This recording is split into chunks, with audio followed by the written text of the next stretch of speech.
Co-occurring disorders are relatively new with regards to the vernacular of treating people with an addiction, even though it's quite common for people who've studied human behavior. Most individuals do not have one particular component of a mental illness. Oftentimes people with anxiety have components of anxiety and depression. Sometimes BPSD is also a component of that. What we have with an addiction and a co-occurring is oftentimes the addiction or the presenting problem of an addiction is masking an underlying condition. So what has to occur, you have to be able to treat the cause of the addiction, which may be anxiety, depression, borderline, whatever the mental illness is that is being medicated with the use of an addiction, while at the same time treating the addiction. So both of them, the co-occurring, the mental illness along with the substance abuse, must be treated simultaneously. Or as one decreases, then the other one increases. Consequently, if we decrease the dependence on a medication, the anxiety may increase or the depression may increase.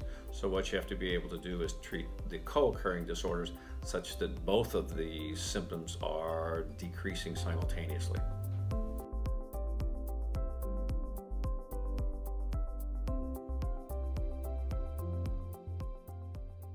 Well, the most difficult part that we have, at least initially, our primary goal is to make sure people stay alive. Drugs that people are using are extremely lethal. Obviously, heroin mixed with fentanyl or heroin mixed with lidocaine or heroin in doses that aren't controlled by the person who's manufacturing the heroin is an extremely lethal drug. So our primary mission is to keep people alive, first and foremost, while at the same time identifying some of those issues that may have caused the use of an addiction in the first place. We start looking at age of onset. When did someone start using something? In this particular case, our statistics indicate our patients started using something around the age of 12 or 14.